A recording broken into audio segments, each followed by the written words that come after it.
Olá pessoal, começando o nosso curso de UML. Este curso é baseado no material originalmente produzido por Jaelson Castro, da UFPE.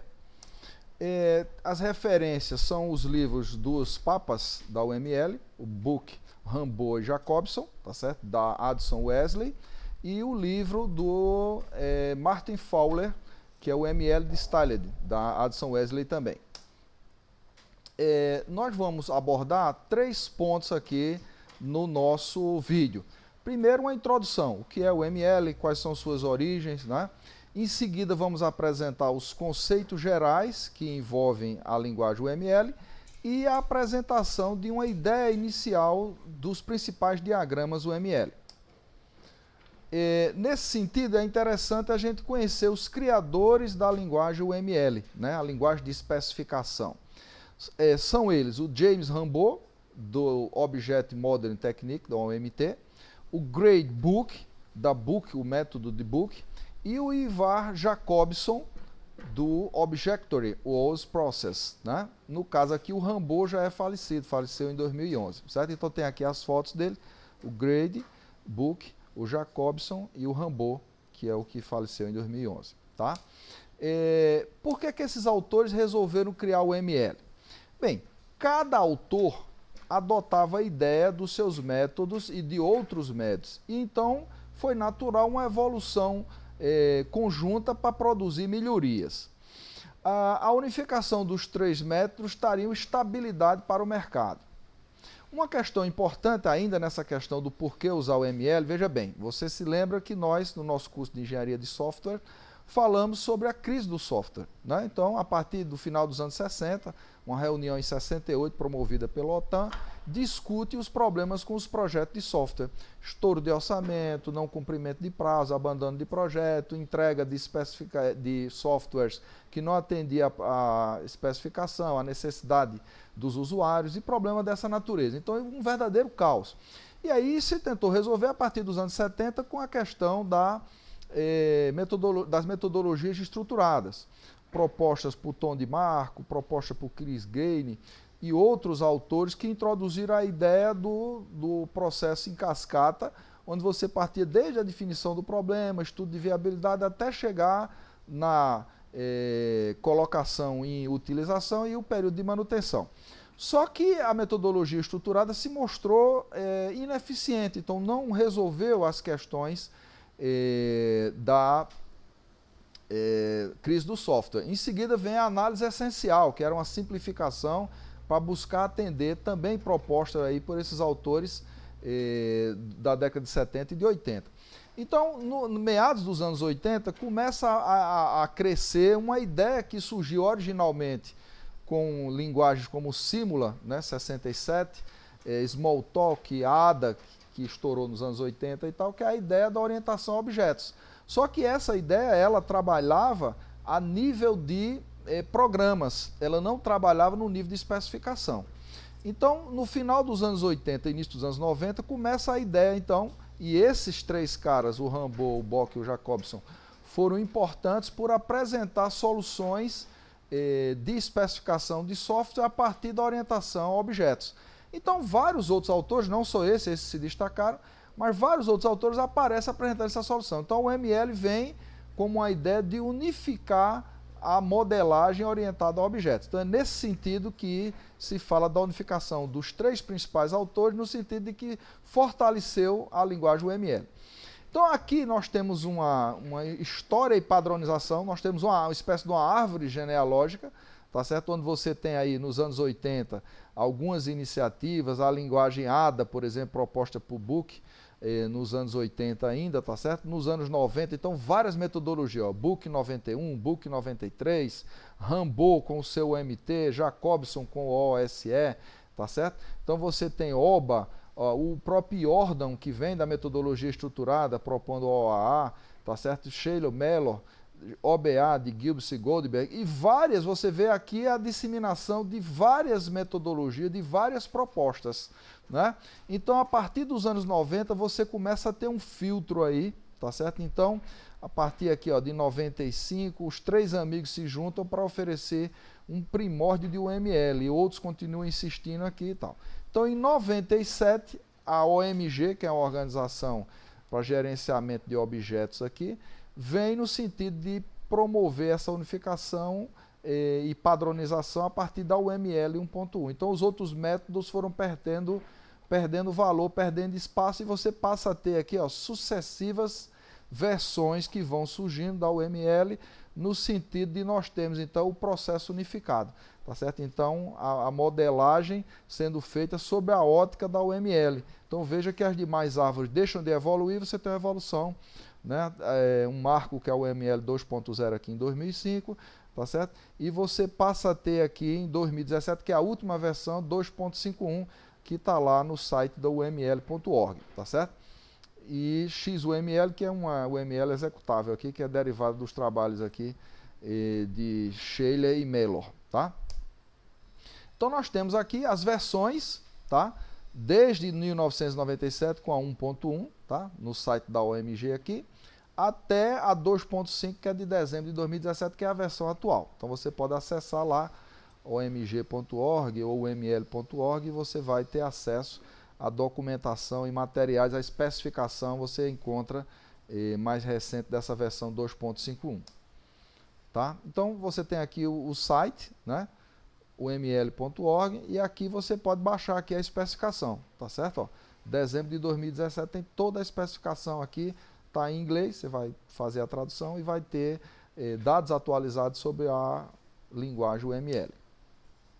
Então, é uma linguagem tradicional, porque já tem mais de 20 anos, e moderna ao mesmo tempo, porque vem acompanhando a evolução de conceitos, de ferramentas. Então, aqui você vai ter o conceito de classe, de relacionamento entre essas classes, de objetos que são instâncias dessas classes, frameworks diversos que vão permitir você trabalhar com a especificação, geração de código, né? Suporta sistemas em tempo real, sistemas de grande porte, a ideia de componentes, tá certo? De interface, de padrões de projetos, né? Objetos de negócio, ActiveX, caso de uso, padrão Corba, Java Beans, banco de dados relacionais. Então você tem uma série de conceitos aqui que continuam sendo atendidos e na medida que aparecem conceitos novos, são suportados pelas novas versões do UML. Então veja bem, quais são os usos da linguagem UML? Para que é que eu posso usar a linguagem UML? Para visualizar a especificação, para entender, né, para melhor comunicar. Então essa especificação pode ser visualizada, né, e ela pode ser compreendida, né, para construir, por exemplo, código. Então eu posso fazer um diagrama que eu gero um código, por exemplo, em Java, tá certo?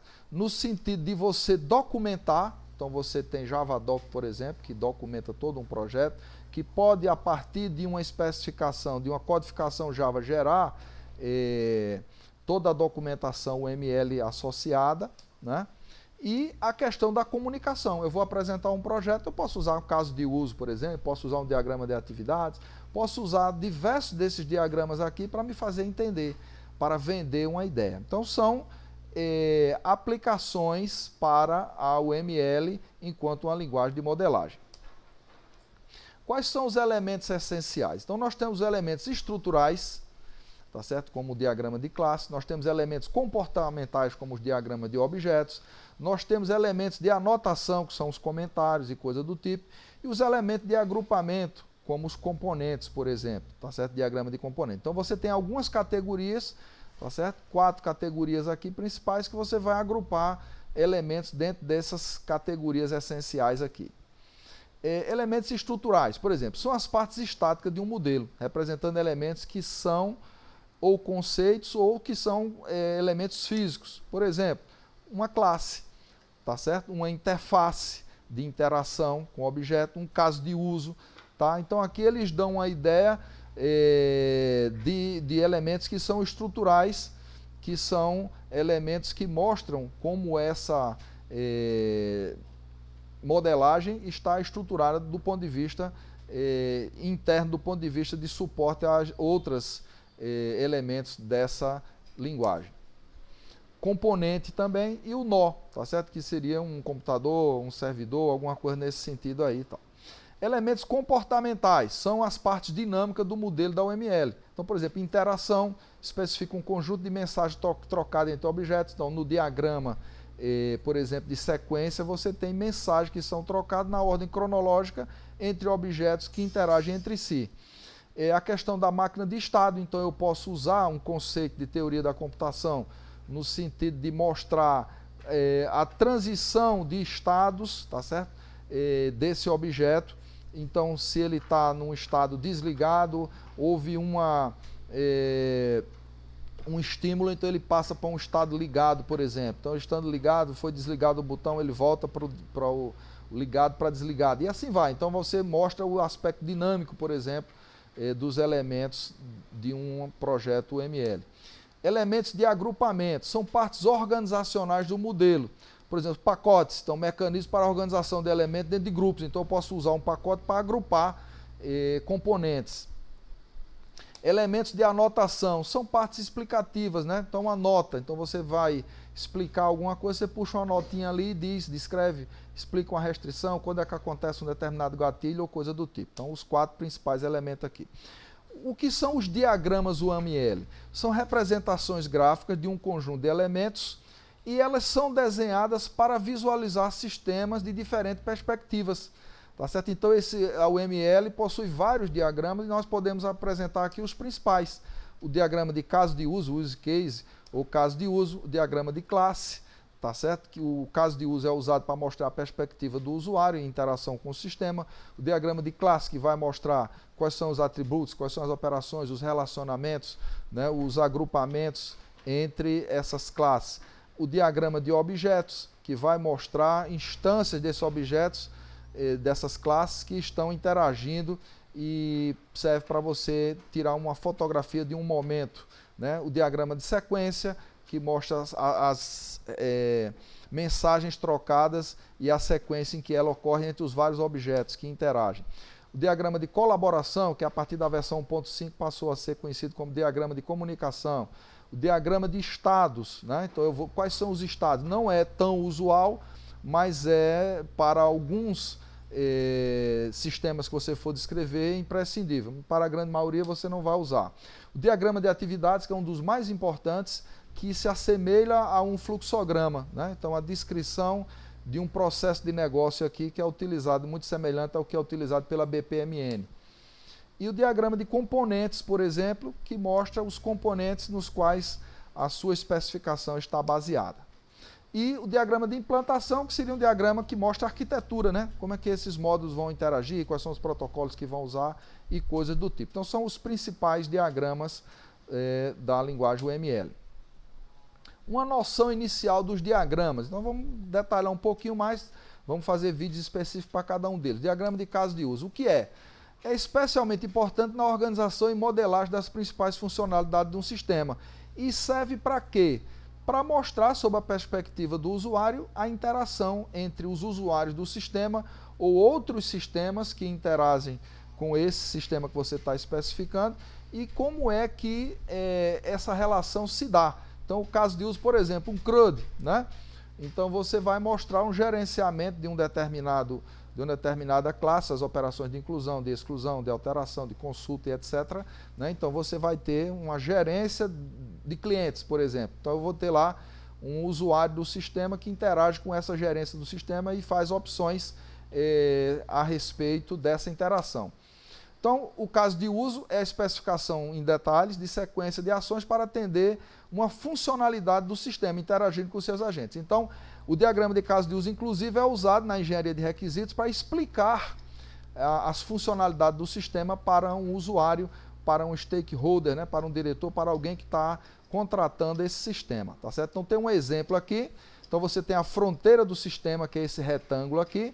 Você pode colocar aqui a descrição desse sistema, o que é, e os casos de uso são os serviços que são solicitados aqui. Então, eu tenho um outro sistema aqui fora, que é um sistema de controle de pré-requisitos, que verifica dependências, tá certo? E que essa verificação de dependência é solicitada, é obrigatoriamente executada a partir de matricular aluno, que é executada pelo agente, pelo usuário secretária, né? O estudante aqui, ó, ele usa um caso de uso solicitar histórico do semestre atual, solicitar histórico de todos os semestres, né, completo. Então, que ele aqui no caso, solicitar histórico, usa opcionalmente solicitar histórico atual e usa opcionalmente solicitar histórico de todos os semestres. Então, um exemplo aqui de um diagrama de caso de uso que vai gerar, a partir do momento inicial, uma ideia do que é que o sistema faz e como é que ele interage com os seus usuários, tá? Diagrama de classe, né? O diagrama estrutural, tá certo? E mostra aqui as classes que fazem parte, suas interfaces, seus relacionamentos, seus atributos, suas operações, tá certo? Especifica a estrutura e o comportamento dos objetos que são instâncias de classe. Então, nós temos um exemplo aqui, nós temos a classe cliente, que vai ter os atributos nome, endereço, data de primeira compra, etc. e tal, e as operações crédito permitido, nível de credibilidade, tá certo? Então ela tem uma interação com o pedido aqui, ó. O cliente faz um pedido, ele faz nenhum ou vários pedidos, tá certo? Então esse pedido tem um código inteiro, tem uma data de recebimento, tem um total, tá certo?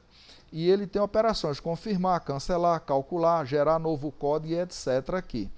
Esse pedido aqui é composto por um item de pedido. Então, um pedido pode ter vários itens, né? Quantidade, preço, situação, estoque e tal.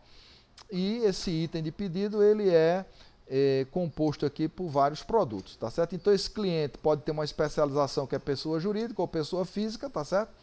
Interface de pessoa e tem um representante de vendas que é um empregado, um funcionário. Então você tem aqui um diagrama de classes, os relacionamentos entre essas classes, o detalhamento, generalização, né, especialização dessas classes, e a partir daqui você vai,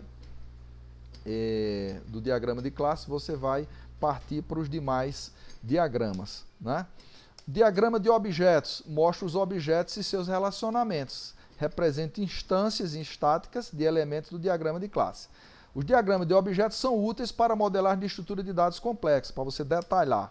Então aqui está um exemplo, veja que são classe, o objeto professor, objeto curso e tal, e ele trabalha com a ideia dos valores, né? Eu tenho aqui as classes originais e aqui eu tenho uma instância dessa classe, ó, professor Jaelson, tá certo? Professor curso IF 185, IF tal, aluno, ó, João Major, Nelson Mandela, etc. e tal. Então você tem aqui várias situações aqui específicas, como se você tirasse um print, né? Uma foto instantânea daquele momento e mostra quais são os valores atuais que estão instanciados desse objeto a partir dessas classes aqui. Diagrama de sequência mostra um conjunto de objetos, seus relacionamentos e as mensagens que eles trocam entre si, levando em conta a ordem cronológica, tá certo? Então eu tenho aqui, ó, por exemplo, eu tenho um objeto chamado janela de pedido, tá certo? Aliás, eu tenho uma classe aqui, janela de pedido, né? Eu tenho um pedido P, que é do tipo pedido, né, da classe pedido. Eu tenho um item aqui que é sem nome, que faz parte do item pedido, outro aqui do item estoque. Então, veja bem, janela de entrada de pedido, emite uma mensagem aqui, preparar pedido. Então, pedido aqui, para cada item, emite uma mensagem para o item pedido. Se tem estoque, verifique estoque, item estoque. Se o estoque tiver ok, ele volta aqui e tem estoque, remover se não tiver estoque. Se tiver estoque, criar o item, renovar estoque, tá certo? Então, estoque, criar item de entrega. Então, você tem aqui objetos que se relacionam e mostra a ordem cronológica em que acontece o envio de mensagem. Aqui, no caso, é a solicitação para preparar um pedido, que seria um método da classe pedido aqui, tá certo? E aí você tem essa troca de mensagens aqui, mostrando de que forma ela ocorre no funcionamento do seu sistema. Diagrama de comunicação, que a partir da versão 1.5 passou a ser, era colaboração e passei a ser comunicação. Então mostra um conjunto de objetos, seus relacionamentos e as mensagens que enfatiza a organização. Então é parecido com o diagrama de sequência, tá certo? Ó, janela de entrada de pedido. Então a sequência aqui, ó, primeira mensagem é preparar, que vem para pedido. Então 1.1, ó, que é subordinado a preparar pedido aqui, item pedido, que por sua vez gera 1.1.1, que é estoque verificar, e 1.1, 1.2 remover, tá certo? Então na medida em que ele vem aqui, ó, fica repetindo a repetição, tá certo? Dá baixa no estoque, item renovação de estoque se for preciso, item entrega. Então você tem aí, veja que ele é bastante parecido com o diagrama de sequência. Diagrama de estados mostra uma máquina de estados, tá certo? Mostrando transições, eventos e atividades a partir daí. São diagramas usados para modelar o comportamento de objetos complexos. Neste diagrama são modelados os estados em que o objeto está, aqui é está, sem R aqui, com acento, e os eventos que fazem o objeto passar de um estado para outro. Então vamos ver aqui, ó.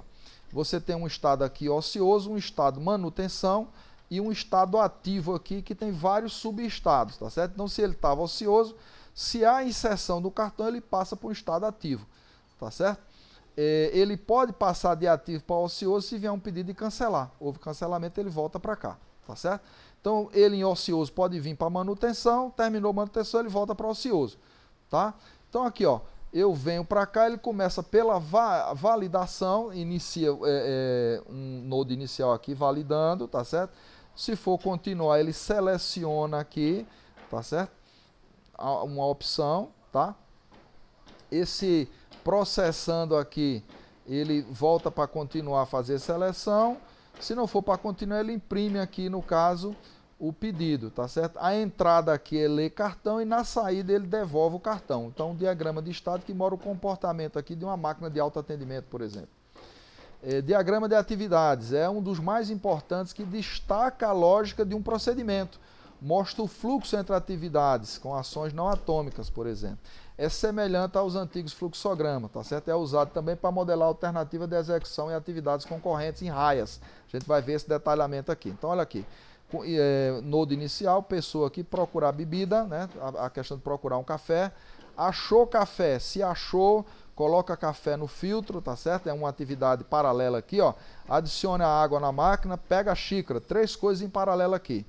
Colocar café no filtro, colocar filtro na máquina. Então aqui é um ponto, aqui era um ponto de dispersão, aqui é um ponto de aglutinação. Então todas essas atividades vêm para cá. Liga a máquina, filtrar café, espera pegar a xícara, colocar café na xícara, beber café, terminou. Tá certo? Se está sem café, tá certo? Sem coca, achou coca, pega a lata de coca, beber, terminou. Tá certo? Porque eu posso tomar Coca-Cola como alternativa por ter cafeína também. Então mostra aqui um processo, né? Um procedimento, como é que ele se dá, a sequência de atividades em paralelo, a questão da disjunção, da junção aqui, né? O paralelismo ocorrendo e tal. Então nós vamos detalhar isso.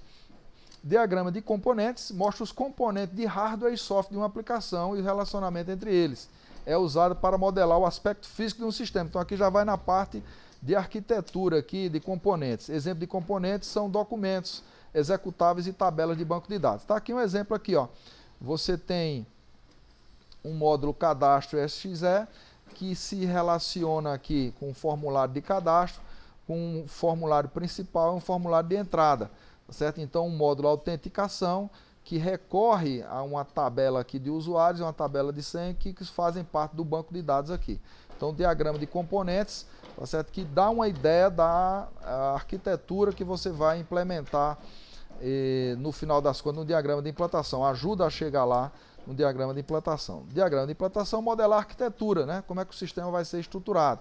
É composto por nós e relacionamentos. Um nó pode ser um computador, uma rede, um disco, um sensor. Então você tem aqui, ó, tá certo? Módulos, tá certo? Componentes que se relacionam entre si e que formam aqui a ideia de um diagrama de implantação mostrando a arquitetura aqui, né? Então eu tenho 3 níveis aqui, uma interface, eu tenho um servidor aqui, web, eu tenho um servidor de banco de dados, tá certo? E aí eles interagem aqui entre si e mostram, você pode especificar protocolo e coisa do tipo, né? Então, nós temos aqui uma ideia, tá certo? Dos principais diagramas do ML, o que é o ML, como ela surgiu, de que forma evoluiu, e é a porta de entrada para o nosso curso de UML, ok? Espero que você tenha gostado.